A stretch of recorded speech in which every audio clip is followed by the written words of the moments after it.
Hace 4 años, un día como hoy, España sufrió una de las mayores crisis de su historia moderna, el encerramiento. Vamos a llamarlo así. Si tomo algunos términos un poquito extraños, no te asustes, es simplemente con el objetivo de evitar la censura.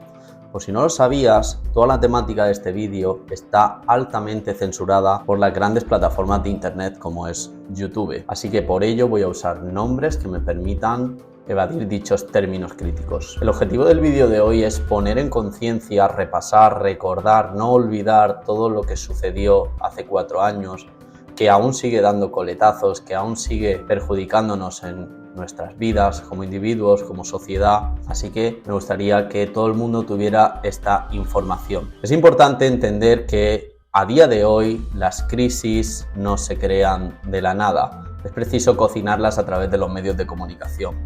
Por ello, en aquellos tiempos, hasta que no se produjo el decreto de encerramiento, estuvimos bombardeados durante unas 12 semanas desde que comenzó el año 2020 por los medios de comunicación abordando continuamente este tema. Los noticieros empezaron a sacar noticias al principio y luego todo esto ocupó la totalidad del tiempo que pueden durar dichos noticieros, lo cual empezó a crear un continuo estado de alarma en toda la población. Se puede asemejar a una especie de programación mental masiva y social. Todos recordaremos por aquellas fechas de febrero cómo nos contaban que en el lejano oriente empezaba a haber una enfermedad respiratoria que no se conocía de antes por un nuevo patógeno y que se estaba extendiendo rápidamente por todo el mundo. Como no, salían los típicos debates de si era peligroso, de si no lo era, de si había que tener preocupaciones, de si iba a pasar algo, de si no iba a pasar,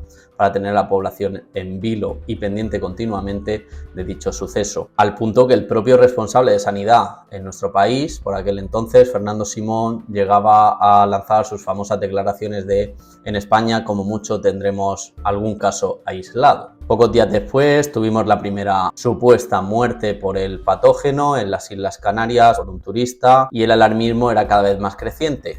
Cada vez había más casos, cada vez había más muertos, cada vez había más contagio. Al comenzar marzo empieza el alarmismo total, se suspende el Mobile World Congress en Barcelona, se paraliza la Liga de Fútbol y otros eventos deportivos y se suspenden las famosas fiestas de Valencia que son las fallas. Unos días después, 14 de marzo, hace justo 4 años, el presidente del gobierno, Pedro Sánchez, salía en directo anunciando que se iba a proceder al encerramiento durante al menos un par de semanas. Por desgracia, a ese par de semanas se sumaron otro par de semanas y otro par más y otro par más y se llegaron a acumular más de 2 meses de encerramiento total para muchas personas. Sin embargo, había otras que tenían total libertad para moverse, había personas que por su trabajo sí que podían acudir a su entorno laboral, pero a otros se les prohibía incluso el hecho de trabajar. ¿Cuáles fueron los estragos, los daños que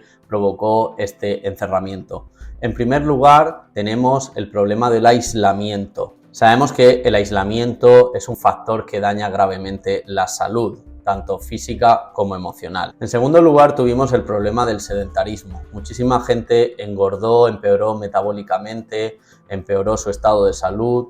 Asociado a esto, tuvimos todos también grandes problemas a la hora de comer, la ansiedad generaba que comiésemos más, el estar en casa más de lo mismo, la gente no solo comía más, sino que comía mucho peor, el ocio era muy limitado y se asociaba también a la alimentación y por ello muchísima gente llegó a engordar muchísimos kilos. Tampoco podíamos tomar la luz del sol, la cual es fundamental para la salud, nos aporta vitamina D y otros productos muy importantes para nuestra calidad de vida. Y esto fue imposible ya que estuvimos 2 meses encerrados. No se podía salir salvo para hacer la compra. A nivel psicológico los daños fueron aún mayores. Estábamos abocados continuamente a ver noticias 24/7 sobre el mayor miedo que puede tener una persona, que es el miedo a la muerte. No había nunca noticias positivas, no se sabía nunca cuándo se iba a poder volver a la normalidad y esto generaba un estado continuo de estrés, de miedo,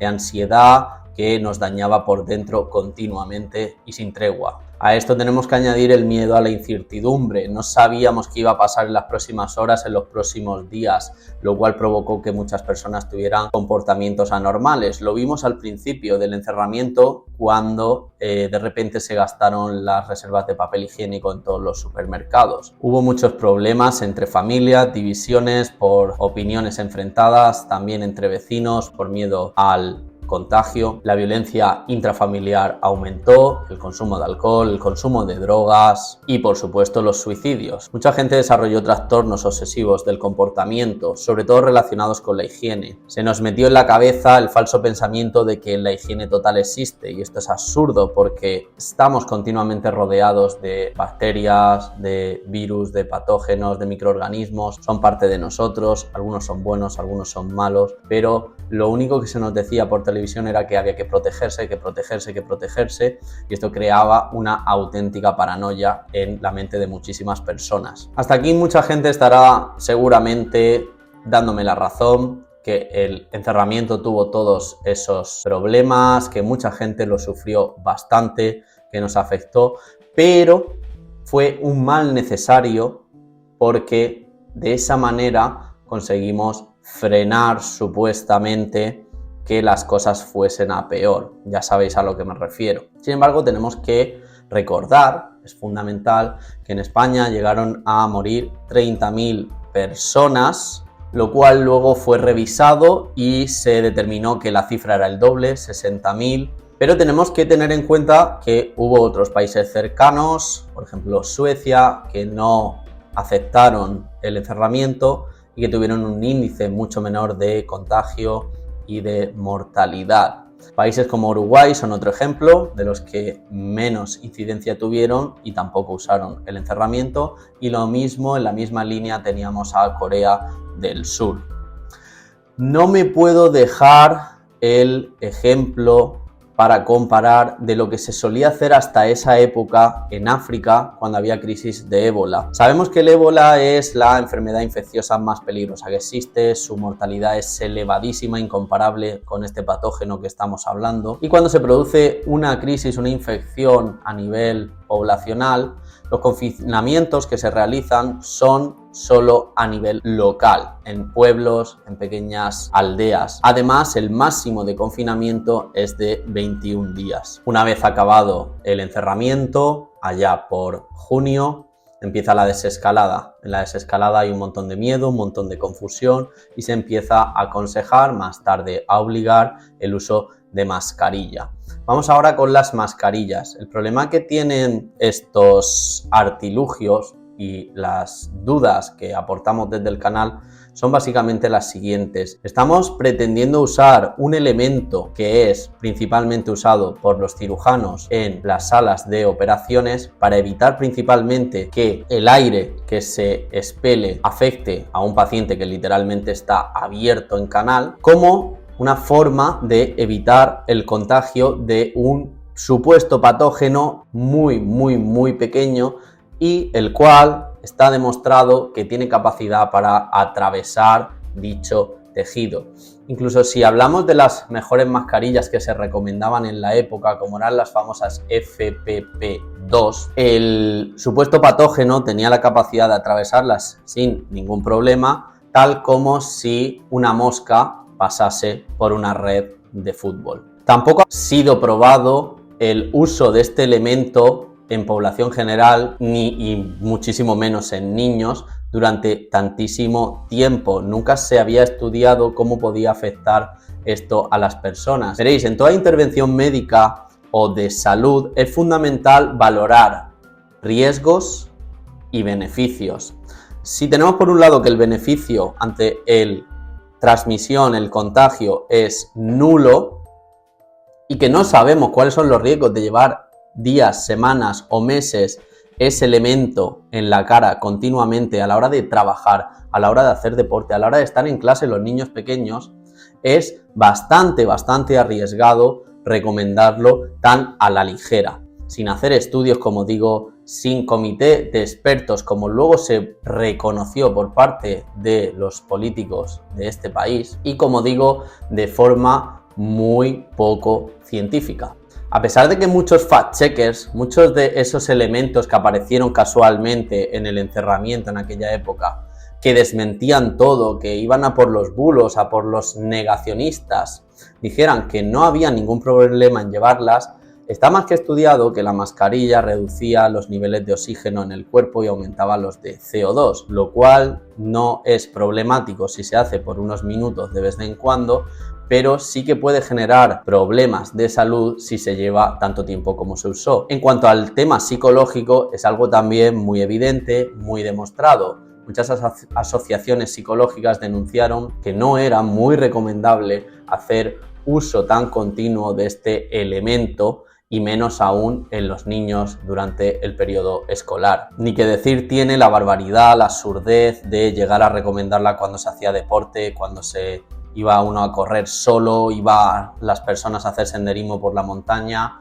a hacer yoga en un parque o estar en el gimnasio. Cuando en verano parecía que todo había pasado y que nos íbamos a recuperar, empezó el curso escolar y empezó a subir otra vez supuestamente la tasa de contagios. Conforme se acercaban las navidades, la tasa iba aumentando hasta el punto que volvimos a sufrir algunos confinamientos y bastantes restricciones a nivel de movilidad. Y de repente, a finales de diciembre, llegó la supuesta salvación que tanto llevaban pregonando durante los meses anteriores, el pinchazo, del cual hablaremos en un futuro vídeo y que es quizá el aspecto más crítico a la hora de poder expresarse libremente en estas plataformas.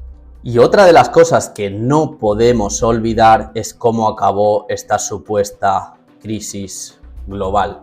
Y fue nada menos que en febrero de 2022, casi 2 años después, con el comienzo de la guerra de Ucrania. Es decir, de un día para otro dejamos de tener crisis sanitaria, dejamos de tener a un supuesto patógeno en el aire con probabilidades de matarnos de un momento para otro, porque los medios de comunicación simplemente dejaron de hablar de ello y comenzaron a hablar de otra cosa. Creo que esto también es algo que nos debe hacer pensar profundamente sobre qué es lo que realmente pasó, qué es lo que querían, a qué jugaron con nosotros y por qué perdimos en un instante tantísimas libertades y derechos. El propósito de este vídeo, como he dicho, era meramente recordar o no olvidar, pero también me gustaría que participarais vosotros. Si el vídeo adquiere cierta notoriedad, si veo una buena interacción a nivel de comentarios, me gustaría seguir profundizando en todas las ramificaciones de este gran evento, ya que tengo muchísima información, lo estudié desde el primer momento y por supuesto pues me gustaría hablar de los pinchazos, de los efectos secundarios, de cómo la industria farmacéutica nos ha endeudado como país, de cuánta gente realmente murió, de cuánta gente está muriendo ahora mismo, del porqué, etc. Así que hasta aquí el vídeo de hoy, espero que te haya gustado y si es así, dale like, compártelo y nos vemos en el próximo. Saludos.